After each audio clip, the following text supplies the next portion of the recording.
Namaste. Once again, welcome to our show Transform to Transcend and to this segment Wellness UAE. As you know from last week, we've been speaking about cancer, and in this edition we're addressing breast cancer. 1 in 4 women suffer from breast cancer. In fact, Belgium and Luxembourg have some of the highest rates of breast cancer in the world. Let's look at breast cancer. Let's turn to Ms. Lalita Vishwanath for help in how yoga can help breast cancer. Okay. Welcome, Ms. Lalita, once again to our show.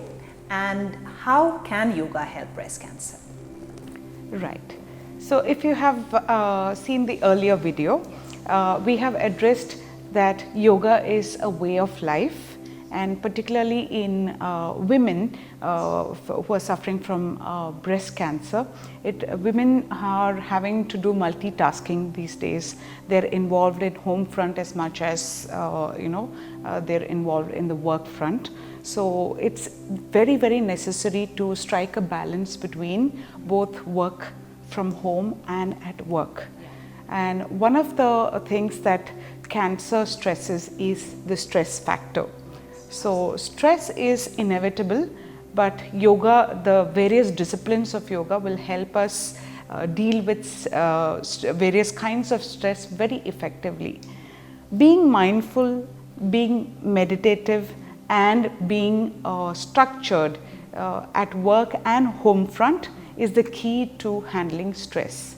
So if women are looking to empower themselves, cancer survivors or other women, it is very necessary to become mindful. It is very necessary to incorporate some meditative practices along with a disciplined, prioritized lifestyle. So, Ms. Lalita, are there any asanas specific for those suffering from breast cancer?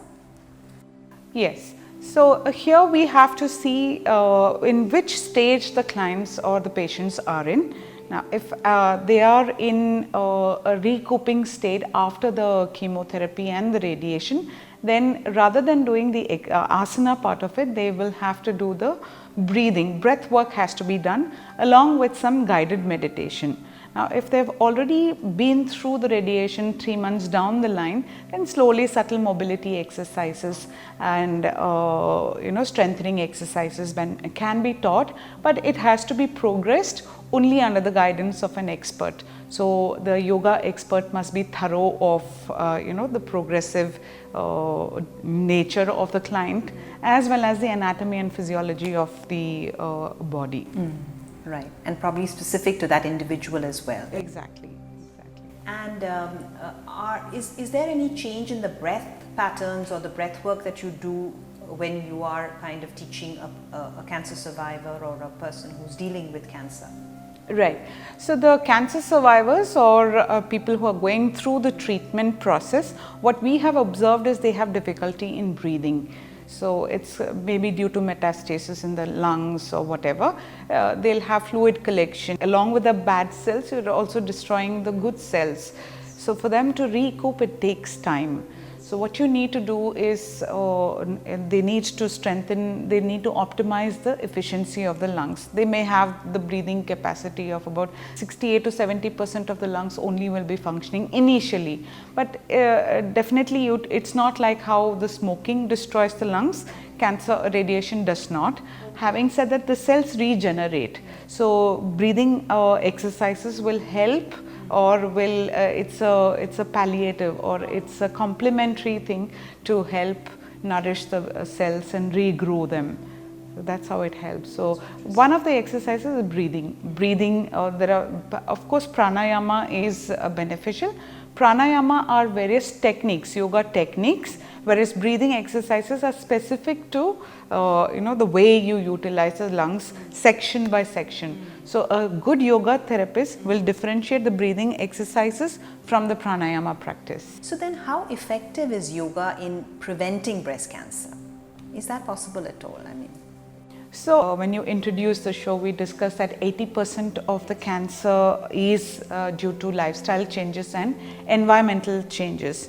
One of the things that we can consciously do is become mindful about our diet, mindful about the quality of food that we eat if it is exposed to harmful fertilizers, So, earlier it used to be, everything used to be organic. Today we have to go looking specifically for organic food.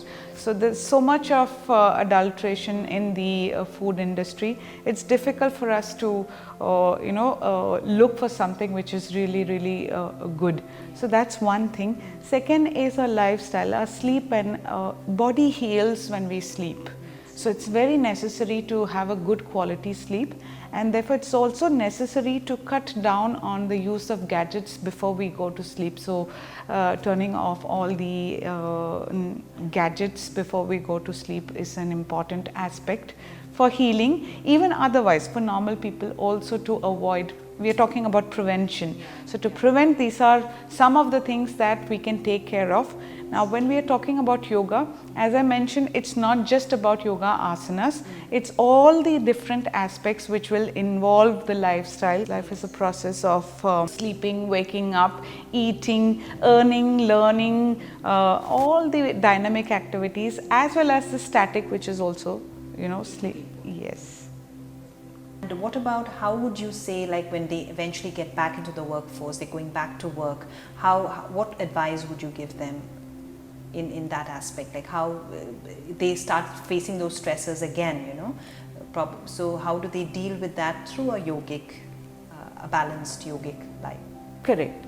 So when you are deciding to step into the work front, then that means you are reasonably fit. Three things that is very, very necessary is choose a profile that is less stressful and more positive and interesting for you at the same time. That's number one. Second is the environment that you choose to go needs to be a positive. So it's not about remuneration that we're talking about, it's about how comfortable we are in that particular environment. If that's going to make you get stressed about the sales targets, or this is the deadlines, that's going to stress you again, and it's going to be it's going to reverse the process of healing.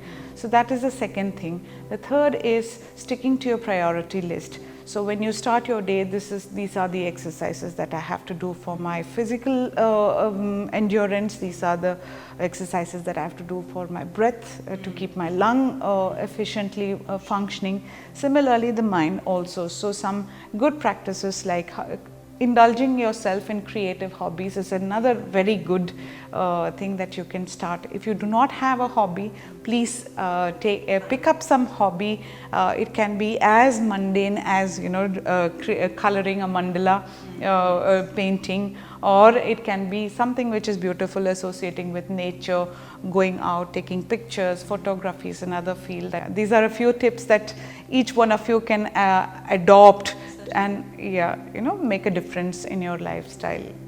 So thank you, Ms. Lalita, once again for sharing your knowledge with us, and we hope that you found our edition of Wellness UAE very informative.